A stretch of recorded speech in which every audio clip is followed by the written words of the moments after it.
So a little while ago, I had a discussion with the guys on the red team about the importance of maintaining custody of the chain of ideas. So here's a really good example.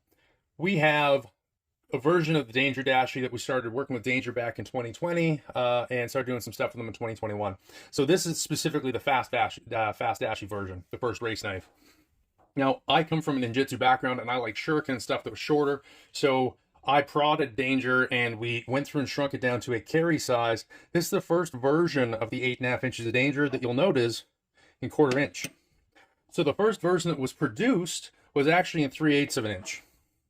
This is the Gen 2. So it was produced in 3/8 of an inch because due to COVID, we couldn't get the steel that we wanted in 1/4 inch. So we had to go through and use 3/8. In this case, this was 80 CRV. Right now, I like Shuriken. I have a ninjutsu background, so we went through and we looked at, okay, well, here's a cubic spike that we wound up working with bowshuriken.org, Mateus Bind. So I wanted to do a Shuriken version or a Shuriken design with Danger. So we came up with the bow dashie. So this is 1/2 inch stock. To my knowledge, the first Shuriken with a fuller on the spine, and then we have that same Kira Dashie style point. Right, so the point angle is almost identical. So that was straight. Now, I myself, I like stuff that's tapered out the back. And there's several designs, the Negishi Ryu stuff. This is an example of our torpedo. There's the Stinger, which is smaller, and the Hellfire, which is bigger. So we see that taper type of design, but I wanted to go through and have the Kiridashi style point on that. So we went through and we oriented that. We changed the orientation, and then we put a 3-dimensional taper. This one's octagonal, going out the back. So we wound up coming over here, and we wound up getting 2 versions of the Dragonfly. So this is the Meganura, or the giant Dragonfly, and this is the regular Dragonfly. So when we come in and we look, my point angle is the same, but we have that 3-dimensional taper. So again, we have the fuller on the spine, tapers like that, but it's flat across the back. So we found that some people were having issues throwing that, so we decided that we were going to go through and make something that's a little bit easier for us to manufacture, but also a bit easier to throw. So we wound up doing 2 versions. We did the flat Meganura, fuller on the spine, and we did a flat Dragonfly.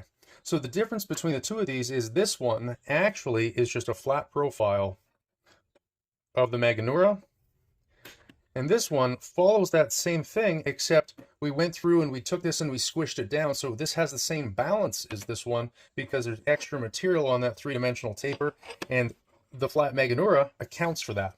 So then we wind up with the flat Dragonfly. This weighs about 95 grams. So another example of a chain of custody of ideas. So this is the Murder Hornet. And then we have the Shinobi Slim, which came from Suzuki Sensei. The initial one was a different thickness. We went through and did a different version of it with a different, with the same point, and gave him credit for it. I like front heavy stuff. So we have a flat version of it, which is the Flat Hornet, which is the exact same profile, just flat. This, following that same type of idea, we went through and we squished it down like we did with the flat Meganura.